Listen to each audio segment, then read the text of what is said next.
Bonjour et bienvenue au tout nouveau pas à pas couture du tout nouveau patron Courtenay. Alors, qu'est-ce que c'est le Courtenay? Eh bien, c'est 3 patrons en un. Dans ce patron, vous avez la version combinaison avec des poches derrière. Vous avez des poches au niveau de la poitrine, vous en mettez une ou deux, et des poches devant. Et c'est pareil, vous mettez soit les rabats, soit vous ne les mettez pas. Vous avez deux autres patrons à l'intérieur. Vous avez le patron d'un crop top ou alors le patron d'une chemise. Et là, c'est pareil, on peut s'amuser à changer la forme des poches, à en mettre une ou deux. Ce patron se coud en chaîne et trame, ça veut dire qu'il faut un tissu qui n'ait pas trop d'élasticité. Vous pouvez utiliser, comme ici, un denim avec du tencel dedans. Il est très souple et vient de la Tissuté Keller. Vous pouvez aussi utiliser de la viscose ou alors du coton. On peut aussi l'imaginer en lin. Enfin, tout est écrit dans le tuto et dans le livret. Mais vous allez pouvoir vous amuser. Pareil, vous pouvez très bien mettre des boutons ou alors utiliser des pressions. Ça rend super bien. Et c'est pas si compliqué à poser. Allez, place au pas à pas couture. C'est parti. Nous allons tout d'abord commencer par couper. Sur votre patron de chemise, il y a la version longue ou la version courte. Suivez bien le plan de coupe afin de les placer correctement. Les cols et les pieds de colle sont en entier et pas au pli. C'est normal car la combinaison a un devant gauche et un devant droit différents. Les pieds de colle ne sont donc pas symétriques, c'est tout à fait normal. Si vous désirez changer un petit peu le patron des poches et des rabats de poche, c'est assez simple. Il vous suffit juste de plier, de la même façon bien sûr, chacune des pièces correspondantes.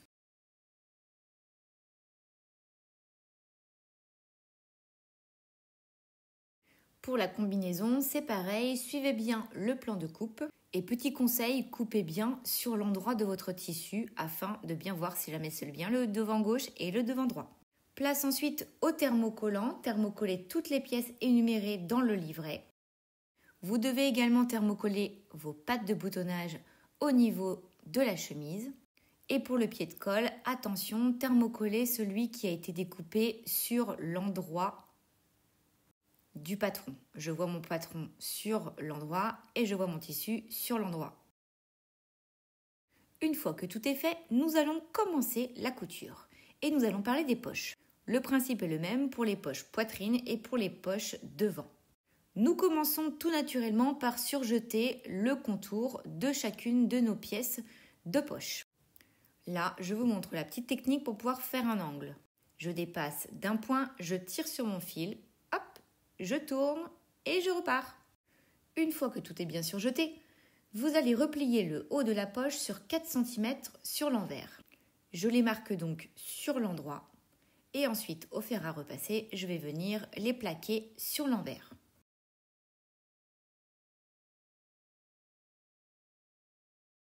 Je vais ensuite coudre pour maintenir cet ourlet en place en étant tout près de mon surjet.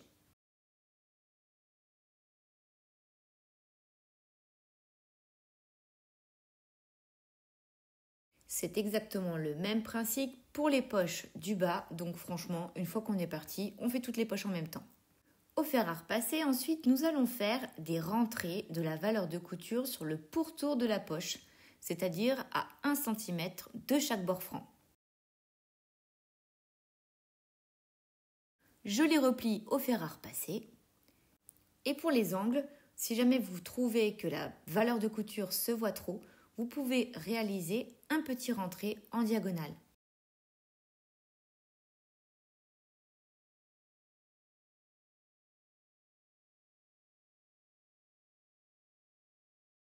Voilà, c'est ce que je vous montre. Je rentre la pointe à l'intérieur. Et comme ça, ni vu ni connu, on la voit plus. Passons maintenant au rabat. Vous avez une partie thermocollée du rabat, une non.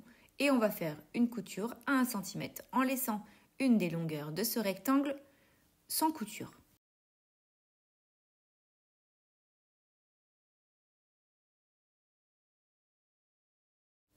On coud à 1 cm sur 3 bords. Si vous n'êtes pas à l'aise avec les angles, vous pouvez marquer l'intersection, c'est-à-dire la croix à laquelle vous allez planter et retourner.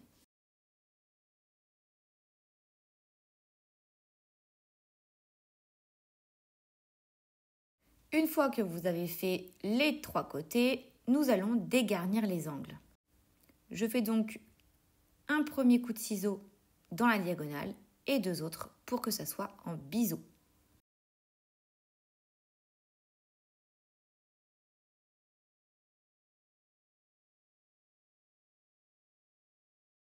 Je retourne, je pousse mes angles avec un pointeur et je repasse.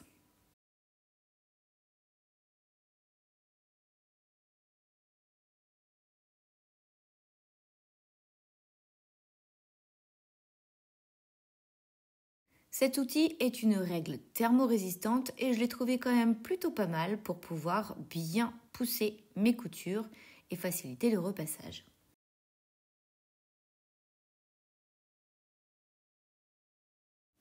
Une fois que tout est bien repassé, on peut surpiquer tout le tour. On peut le faire à l'aiguille double, on peut mettre 2 surpiqûres ou une à 0,5, une à 0,2 et puis après une à 0,5. On fait comme on veut.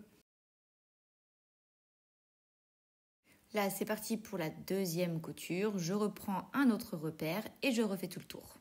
Pour une surpiqûre, on augmente légèrement le point, donc à 2,8 voire 3. Et c'est tout bon. Cette partie pince n'est que pour le patron grande taille.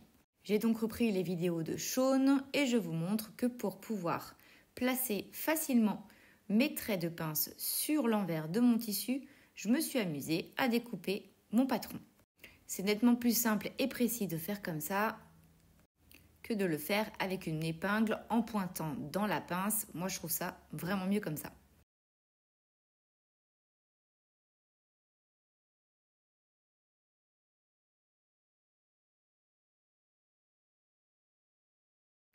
Une fois que tout est bien marqué des deux côtés, nous allons venir mettre notre tissu endroit contre endroit. Je prends des épingles, je rentre dans ma ligne d'un côté et je ressors dans ma ligne de l'autre côté. Je fais ça tout le long, je fais bien attention à mettre une épingle à la fin pour être sûr que mon point de fin soit au bon endroit et mes têtes d'épingle vers la pointe de la pince. Puis je couds en commençant par un point d'arrêt sur le bord de mon devant. Je longe ma ligne et à la fin, je sors sans faire de point d'arrêt. Je laisse ensuite 10 cm de fil pour pouvoir réaliser 2 ou 3 nœuds. On coupe ensuite les petits fils qui dépassent et on passe au fer à repasser.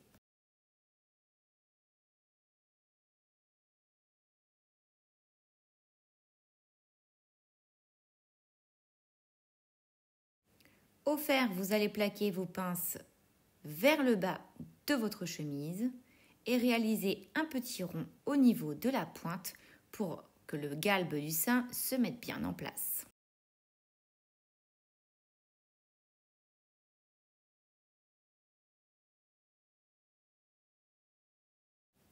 Nous allons maintenant coudre les poches sur nos devants. Pour marquer l'emplacement, moi je trouve directement à l'intérieur de mon patron avec mon crayon et ça me permet de voir les 4 points sur lesquels je vais placer ma poche.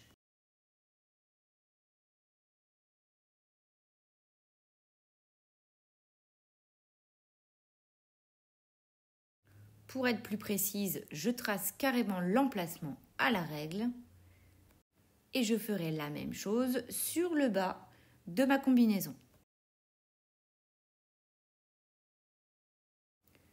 J'y épingle ma poche, ainsi repliée, et pour la coudre, je vais la coudre tout au bord, c'est-à-dire à 2 mm du bord, et ensuite je vais réaliser une petite diagonale qui permettra de pouvoir y mettre des choses lourdes sans que ça casse. Pour les poches basses au niveau de ma combinaison, c'est exactement le même principe.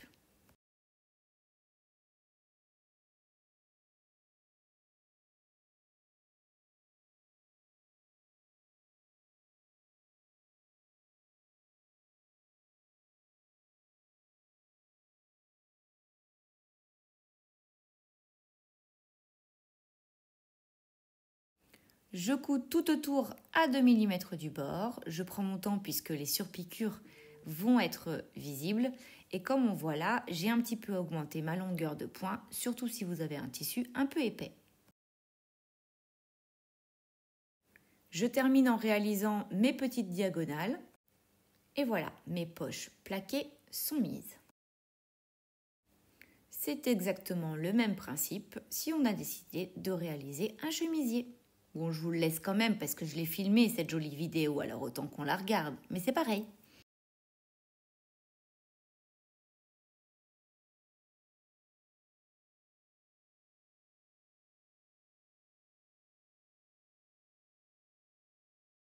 Une fois que les poches sont cousues, nous allons attaquer les rabats. Ils se placent sur une ligne juste au-dessus de votre poche à 1 cm. Je la trace donc et je vais placer mon rabat, le bord franc, contre cette ligne. Le bord franc, c'est le bord qui est coupé et qui n'est encore pas cousu.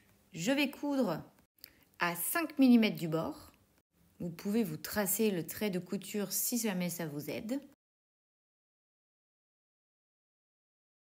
Et nous allons ensuite aller au fer pour pouvoir rabattre ce rabat.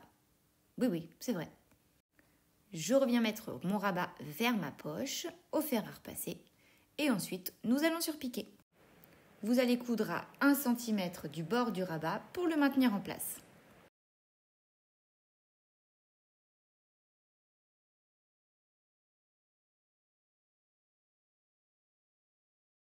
Réitérez le même principe pour toutes les poches.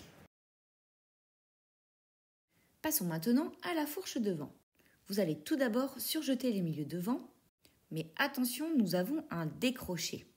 Pour ça, c'est pas mal de pouvoir descendre son couteau. Si on ne peut pas le faire, il y a une autre méthode, en pliant son tissu. Donc là, j'arrive à l'angle, je vais tourner, et là, attention, le couteau, soit vous pouvez l'enlever, soit vous allez plier votre tissu comme ceci, afin de bien arriver dans l'angle avant de tourner. C'est une méthode qui nécessite quelques petits essais pour être vraiment à l'aise. Bon, là on voit que j'ai eu peur et que j'ai pas vraiment été dans l'angle. Mais ça passe. Vous allez également surjeter la patte de boutonnage au niveau de l'arrondi et la fourche du devant gauche qui lui est vraiment beaucoup plus facile à faire.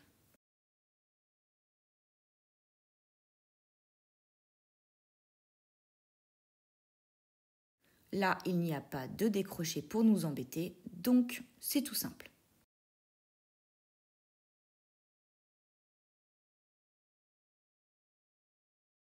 Nous allons ensuite, endroit contre endroit, épingler la patte de boutonnage qui est la pièce 7 au niveau du milieu devant gauche qui est la pièce 2. Et vous allez réaliser une couture d'assemblage à 7 mm du bord. Sur une machine classique, c'est valeur d'un pied de biche. Ici, comme mon pied de biche fait 0,5, je regarde mon petit trait 0,7 juste à droite.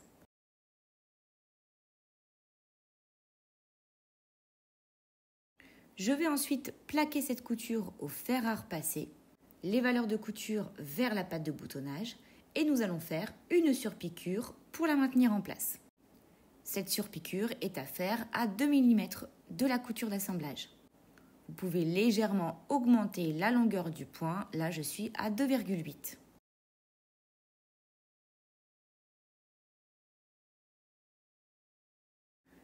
Une fois que ce devant est terminé, nous allons la mettre endroit contre endroit avec l'autre devant. Nous allons d'abord coudre la fourche, mais il faut trouver le point où s'arrêter.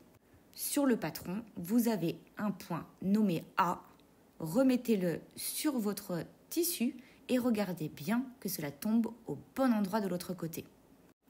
On épingle le tout et on fait une couture à 1 cm du bord. Vous allez ensuite ouvrir votre ouvrage et coucher les valeurs de couture sur le devant gauche.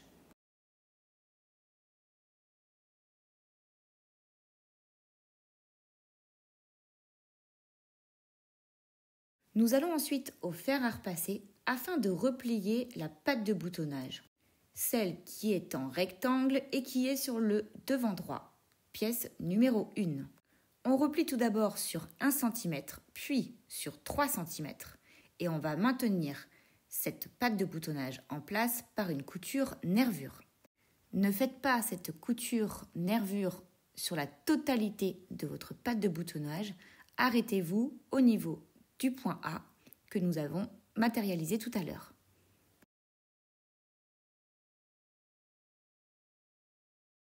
Là, on voit que je suis en train de la marquer à 3 cm du bord. Si vous désirez surpiquer sur l'endroit, il va falloir marquer ces traits sur l'endroit. Moi, mon tissu avait un peu d'élasticité, j'ai donc surpiqué en regardant l'envers.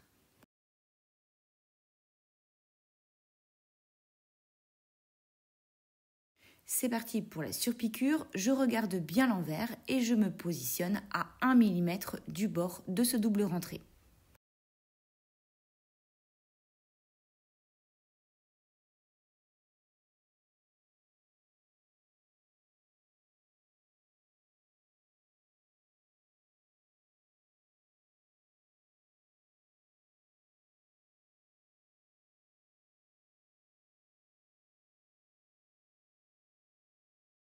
Voilà, c'est fait. Maintenant, je retourne au fer à repasser et je vais replier ma petite braguette, enfin qui est quand même assez grande, pile sur la couture d'assemblage. Je la plie bien au fer à repasser et ensuite je vais l'épingler pour qu'elle reste bien en place. Et nous allons faire une surpiqûre en longeant le surjet.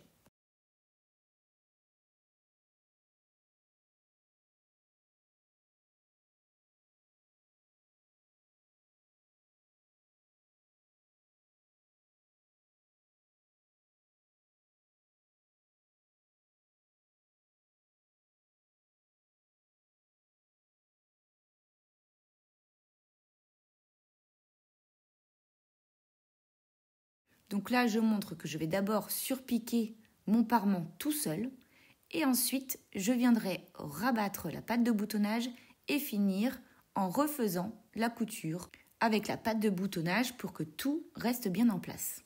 Donc là, je suis bien le bord de mon surjet jusqu'en bas. Faites attention, c'est une couture qui va se voir sur l'endroit de votre ouvrage, donc faites un arrondi plutôt joli.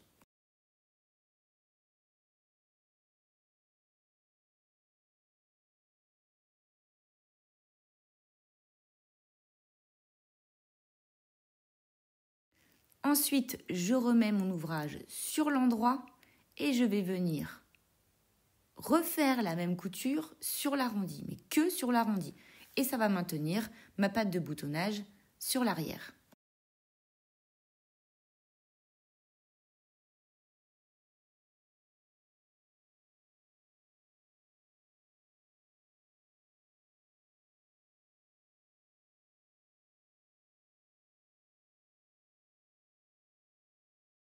Et voilà, c'est tout bon.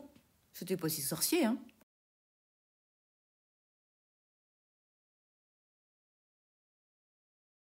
Là, on est fiers parce que le devant de notre combinaison est terminé. Passons maintenant à la patte de boutonnage si nous avons un chemisier. Alors là, c'est beaucoup plus simple. Vous allez replier en suivant exactement les traits qui sont sur votre patron. Pour le devant droit, on replie sur 5 cm. Et après, le bord franc, nous le replions sur 1 cm. Alors moi, je commence d'abord par faire 1, puis après 4. Et pour le devant gauche, le trait se trouve à 4,5 cm du bord franc. On va donc replier sur 1 cm, puis sur 3,5. Parce que 1 plus 3,5, ça fait 4,5. Je crois que j'ai été claire, je ne suis pas sûre.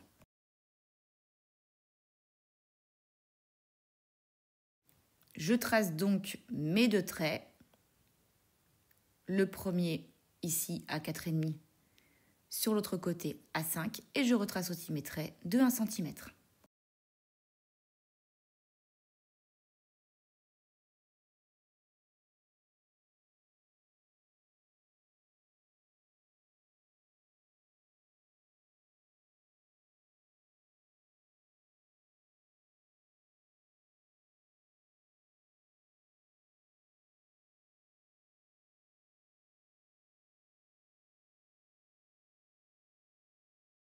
On replie tout sur l'envers et on va venir jusqu'en bas faire une couture de maintien, nervure au niveau du double rentré.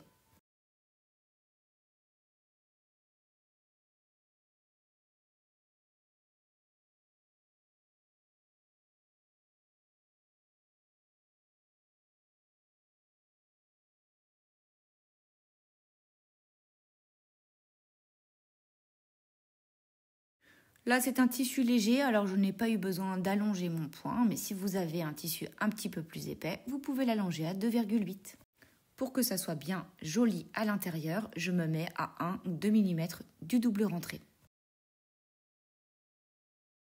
Nous allons maintenant nous occuper du dos. Et pour ce faire, il faut d'abord commencer par s'occuper des poches dos. Nous allons tout d'abord commencer par surjeter tout le tour de nos deux poches. Et là, on va faire exactement le même principe que pour les poches poitrine et les poches de nos devants.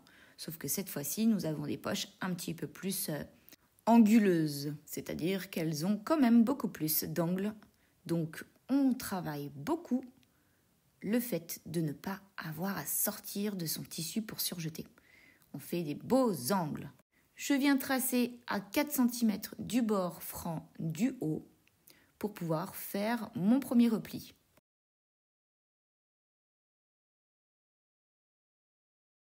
Une fois que j'ai bien plaqué au fer à repasser, je vais venir faire une couture nervure.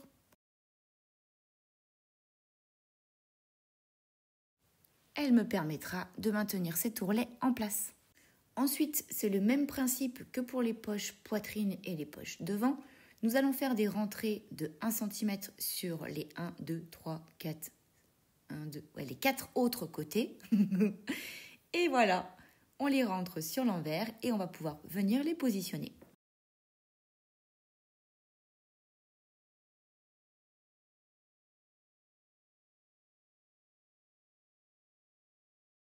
Comme pour les autres poches, pour les angles, on vient faire un petit rentré pour ne pas que la marge se voie. Pour le positionnement, je trouve que la méthode d'évider son patron est la meilleure. On place bien son patron sur son dos et on a juste à faire les contours à la craie. Moi, j'ai le patron de la modéliste, alors du coup, mon emplacement est un petit peu plus grand. C'est normal, elle fait l'emplacement sans avoir les marges de couture de rentrée. J'ai donc positionné le haut de ma poche en haut au niveau de ma ligne du haut. J'ai vérifié sur moi si c'était parfait au niveau de mon tombant de fesses et c'était nickel. J'ai cousu mes poches comme pour mes devants, c'est-à-dire tout autour, et après j'ai fait 2 petites diagonales pour que le maintien se fasse bien. Je vais ensuite coudre ma fourche en entier. 1 cm de marge, je couds tout le long et ensuite je vais surjeter.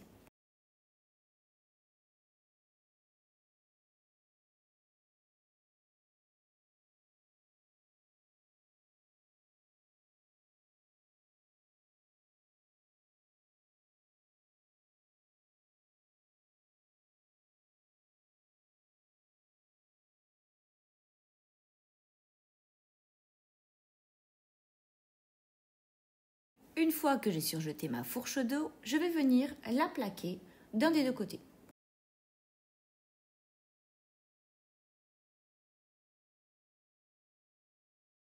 Passons maintenant à la couture épaule.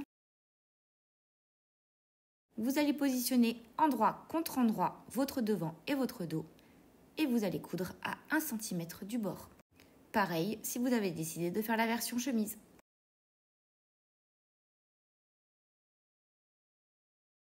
Une fois cousu et surjeté, vous allez plaquer vos coutures vers vos devants. Nous allons nous attaquer au col. Alors c'est parti! Prenez vos 2 pièces neuves, qui sont vos 2 cols, et cousez tout le tour en laissant la partie plate ouverte.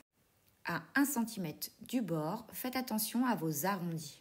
Vous pouvez réduire votre longueur de point ou votre vitesse et le tracer au préalable pour être sûr qu'il soit parfait.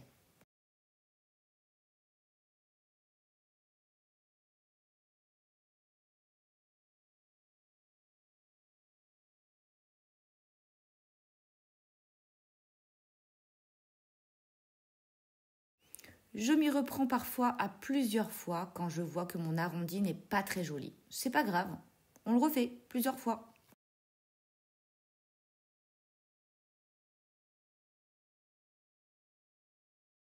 Une fois cousu, nous allons cranter l'arrondi. Alors là, j'ai pris un ciseau cranteur, mais on peut le faire avec un ciseau normal. On retourne sa pièce, on roule bien ses coutures sous ses doigts et on va venir plaquer au fer. Le petit ustensile de chez Prime était parfait pour pouvoir plaquer mon arrondi et passer le fer dessus. La petite anecdote, c'est que j'avais laissé ce petit ustensile en plastique sur ma table à repasser et qu'elle a fini par coller à mon fer. Bravo Morgane. J'ouvre mes coutures avant de les plaquer, je trouve que c'est plus facile et que ça fait un plus joli rendu.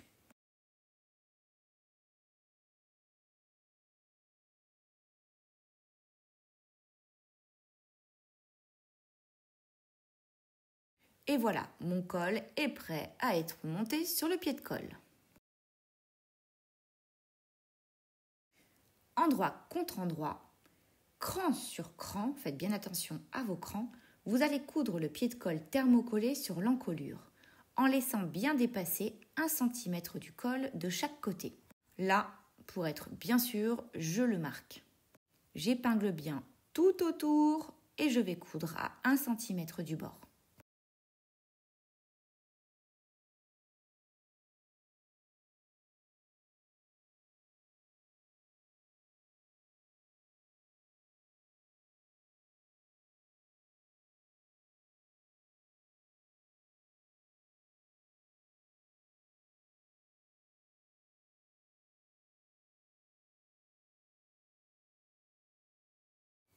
Place à la couture et là, faites bien attention à ce que cela ne fasse pas de plis en dessous. Et pour ça, avec vos doigts, vérifiez bien que vous n'avez bien que 2 matières sous vos doigts. Gratouillez la partie devant et dos quand vous arrivez pour que ça se mette bien en place. C'est un travail de précision, vous allez y arriver.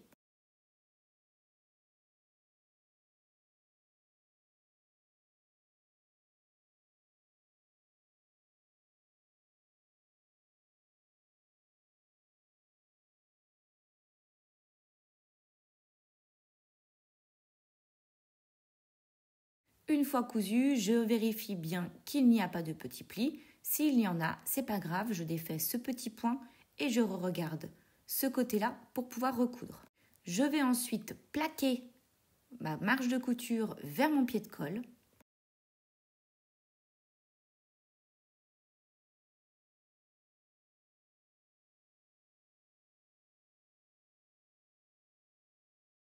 Je fais ça d'abord sur l'envers, puis sur l'endroit. Super important de refaire sur l'endroit.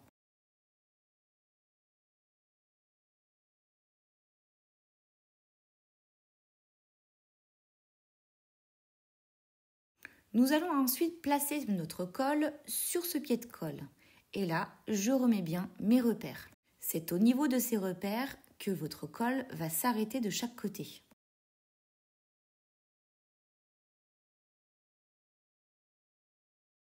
Je trouve également le milieu dos sur mes 2 pièces et j'épingle bien tout le tour.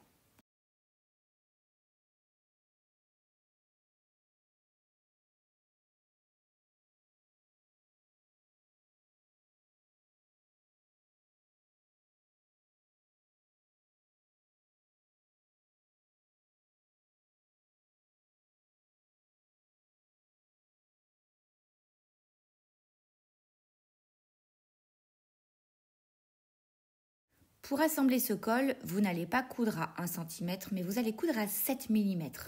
Comme ça, quand on remettra le deuxième pied de colle, cette couture ne se verra pas. Allez, c'est parti, on met le deuxième pied de colle. Il va prendre en sandwich votre col. Alors, avant de le placer, vous allez faire un petit trait à 1 cm du bord arrondi, le plus long en fait, de votre deuxième pied de colle. Et vous allez déjà plier au fer.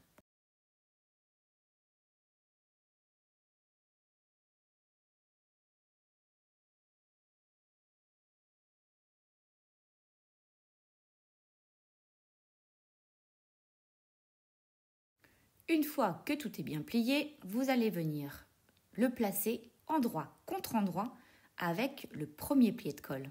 Vous allez déplier le pied de colle qui est thermocollé et laisser plier celui qui ne l'est pas. J'épingle tout bien tout le long et je peux même me tracer cet arrondi qui est assez serré afin que cela soit joli au porté.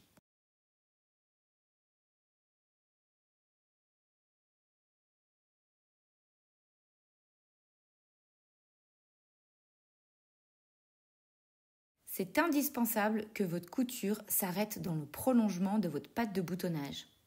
C'est très important.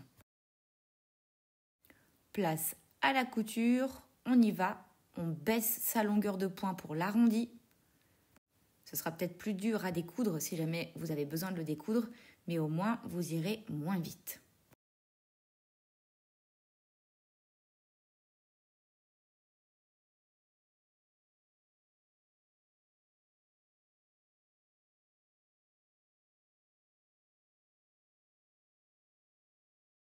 On respire un coup dans la partie droite, c'est moins difficile.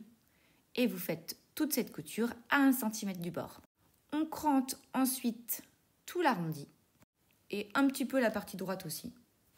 Et on retourne son pied de colle, enfin ses 2 pieds de colle, sur l'endroit. Vous rentrez les marges de couture à l'intérieur et on va venir tout bien plaquer au fer sur l'envers et sur l'endroit.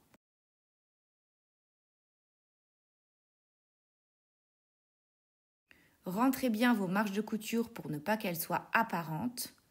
Là, je réutilise encore, ça c'était avant qu'il soit complètement brûlé.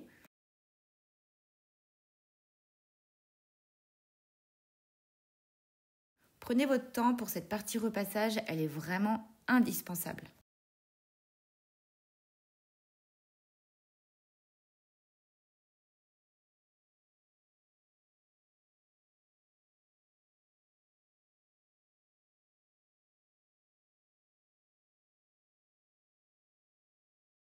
Bah bien sûr, quand je fais sur l'endroit, t'as l'envers qui se défait. C'est pas grave, on prend son temps. La couture, c'est l'art de la patience. Et nous allons ensuite épingler avec votre pied de colle qui dépasse de 1 mm de votre couture d'assemblage. Une fois que tout est bien épinglé, nous allons venir, avec un fil et une aiguille, bâtir ce pied de colle en place.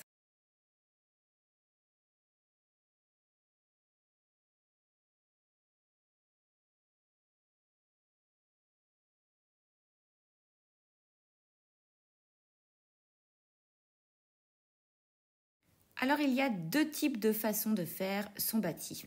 Soit on le rend invisible et pour ça on rentre à l'intérieur de sa couture. En fait moi je prends le fil de couture et ensuite je viens prendre dans ma marge de couture mais tout au bord et ensuite je tire légèrement. C'est assez long comme principe mais ça permet aussi de ne pas avoir à faire de surpiqûre si vous le désirez. Donc là, on voit bien, je prends mon fil d'assemblage et ensuite, je viens dans ma marge de couture tout au bord. Bon là, j'en avais 2 à faire, j'avais pas envie d'y passer non plus mon après-midi. Donc, j'ai fini par bâtir grossièrement. Là, un bâti qui se voit, on le sait encore pas là, j'en avais encore pas marre là.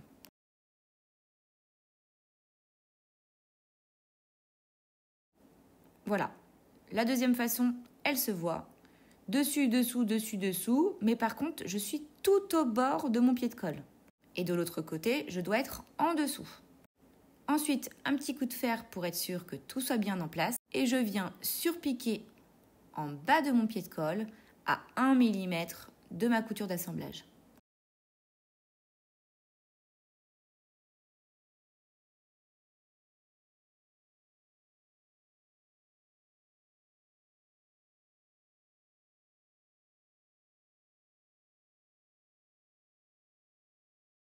Il ne me restera qu'à enlever mon fil de bâti et ce sera tout bon. Allez, on a fait le plus gros, maintenant c'est plus cool, on va coudre les côtés. Mettez vos pièces endroit contre endroit et on coud à 1 cm du bord. Une fois cousu, on surjette et on va plaquer sa marge de couture sur les devants. C'est la même chose si vous désirez faire la combinaison.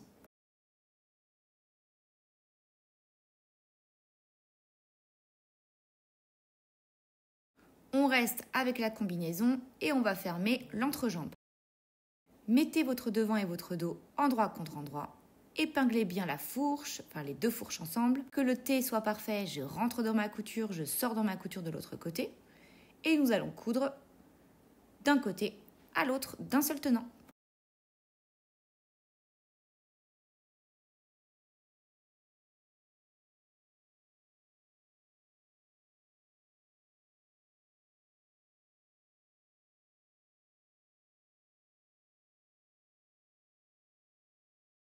Une fois cousu, on surjette. Attention, il y a des petits crans, des petits droite-gauche, c'est normal, c'est pour que l'ourlet se place bien. Une fois qu'on a surjeté, on vient au fer à repasser et on va plaquer cette couture vers les devants. Vous pouvez déjà essayer votre combi, vous vous dites non mais waouh! Nous allons passer aux manches et plus précisément aux pattes de manche. Prenez donc votre petite pièce 15. Pour mon tissu qui est un petit peu plus fluide, j'ai thermocollé 2 pattes sur 4. Je ne l'ai pas fait pour le denim. Alors, pour que ça soit vraiment joli, j'ai bien marqué toutes mes marges de couture. Je vais mettre endroit contre endroit avec celle qui n'est pas thermocollée et je fais le tour de mes petits traits. Une fois fait, je vais cranter au ciseau et je les retourne.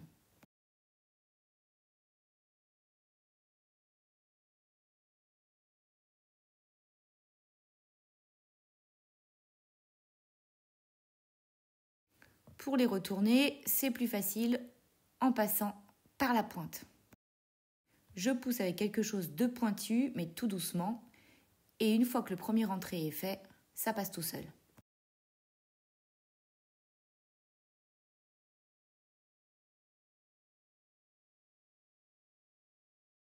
Ensuite, je vais bien rouler toutes mes coutures, pousser mes angles et on va venir surpiquer tout autour.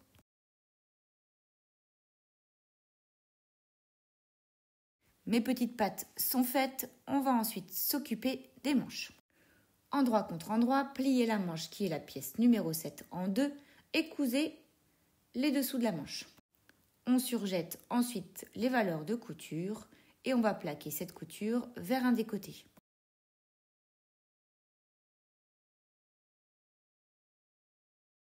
Une fois que la couture est plaquée, vous allez surjeter tout votre bas de manche. Et nous allons faire un trait qui se trouve à 6,5 cm du bas. C'est le premier entrée de l'ourlet. Je marque bien sur l'endroit mes 2 traits. Et ensuite, au fer à repasser, je viens marquer ce pli.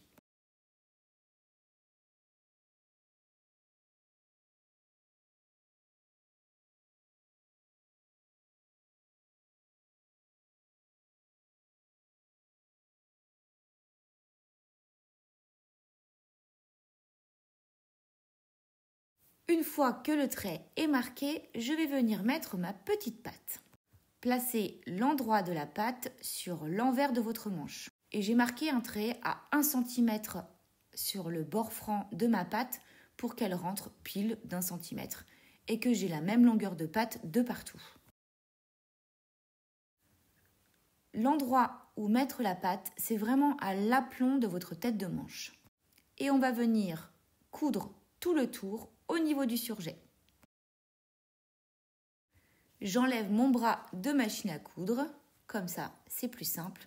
Je rentre à l'intérieur et c'est parti, je fais tout le tour.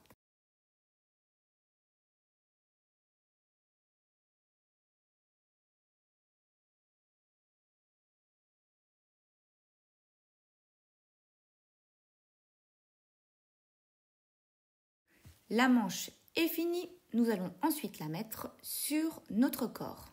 Je laisse mon corps sur l'envers et je mets ma manche sur l'endroit et je vais bien faire correspondre tout l'écran.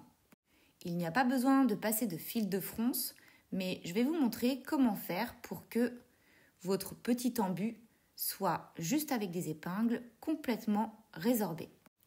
J'épingle tout d'abord tout l'écran ensemble et toute la partie plate qui se trouve sur le bas. Quand j'arrive à la partie haute, je viens réaliser avec mes mains un arrondi. et je mets des épingles tous les centimètres. C'est une bonne technique pour résorber l'embu.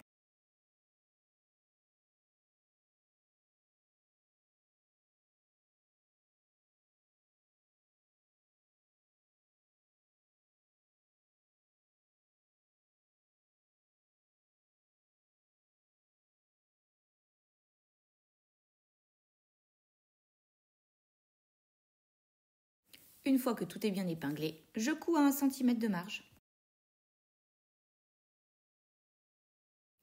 Je vais ensuite surjeter et plaquer mes valeurs de couture vers les bas de manche.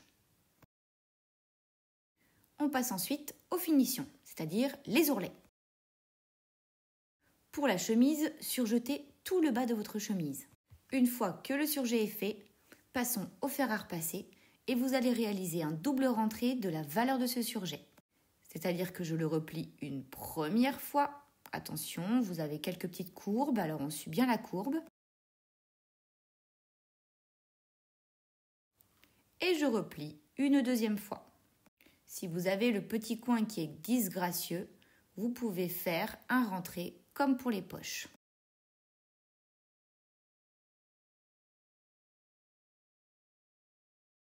On coud ensuite nervure, c'est-à-dire tout au bord de ce double rentré à 1 mm du bord, tout le long. Je regarde l'envers pour faire cette couture.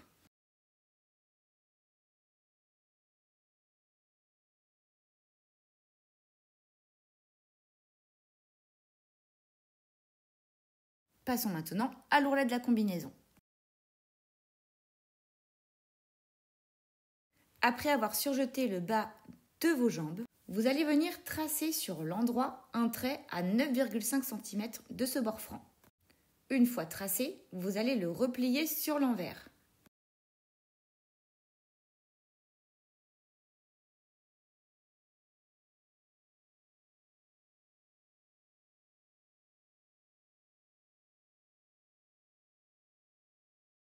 Vous arrivez proche de la fourche, ce n'est vraiment pas grave, c'est fait exprès. Ne vous inquiétez pas. Comme pour l'ourlet de la manche, ensuite on va venir coudre en longeant le surjet.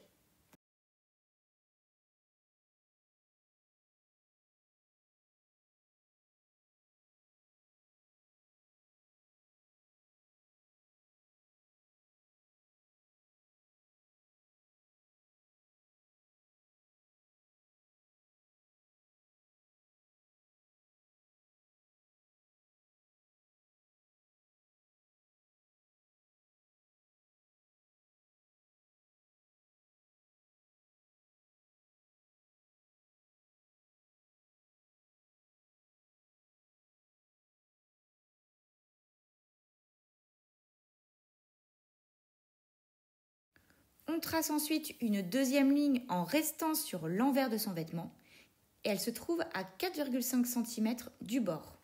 Et nous allons la replier sur l'endroit.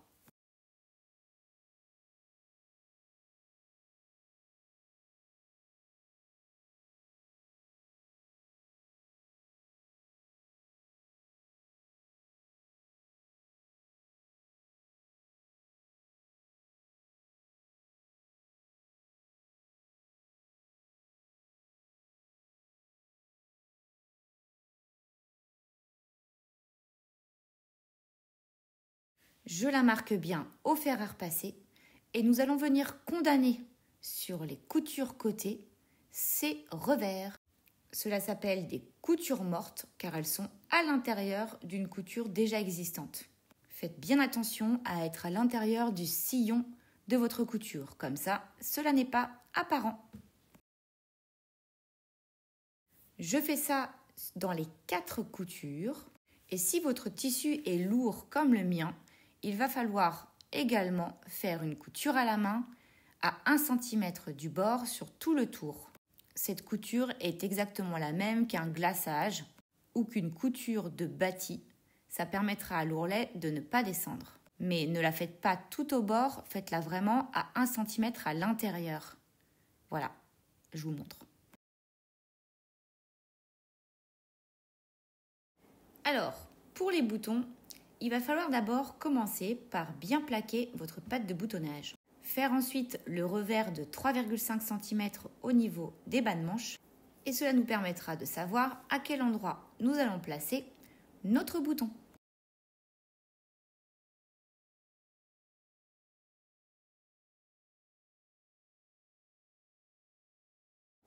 Ensuite, placez l'emplacement de vos boutonnières sur votre devant gauche. Il y a aussi une boutonnière à faire à l'horizontale sur votre pied de colle gauche. Moi, je m'aide de cet ustensile de l'espace qui permet quand même de pouvoir avoir exactement le même écartement au niveau de ces boutons. C'est quand même pratique.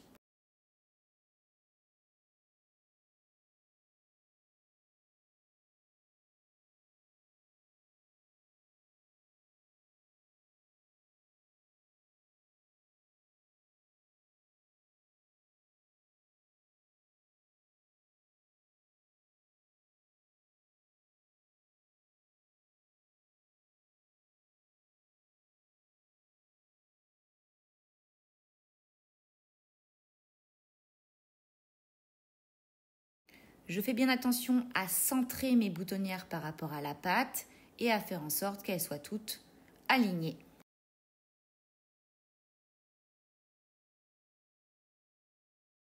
Je marque le début de mes boutons. Je fais le tour de mon bouton et généralement ça fait la bonne grandeur. Et après, je fais la même chose au niveau de mes pattes de manche. J'ai décidé de faire la boutonnière au niveau de l'aplomb de mes deux petits angles qui sont en symétrie. Et si vous n'avez pas envie de faire des boutonnières, il existe les pressions. Et là, on fait du bricolage. Alors, il faut être un petit peu équipé. Moi, c'est vrai que j'aime bien faire les trous avec une trouilloteuse que j'avais trouvée, je crois, chez Lidl. Elle fonctionne parfaitement bien. J'ai donc mis les emplacements et c'est vrai que là, j'ai eu super peur de mettre la pression au niveau du pied de colle, donc je n'en ai pas mis.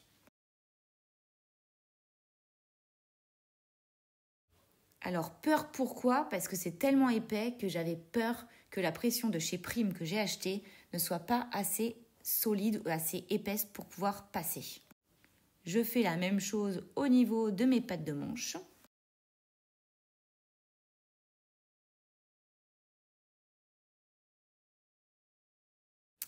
Et voilà, c'est parti pour le bricolage. Pour pouvoir mettre mes pressions, je ne reste pas sur ma table de coupe parce que le bois de chez Ikea est quand même assez creux. Je mets donc un tapis de protection sur mon sol et c'est parti pour les coups de marteau.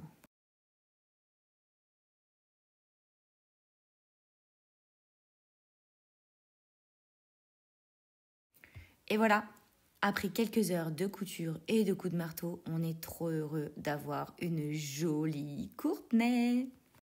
N'hésitez pas à nous partager vos réalisations.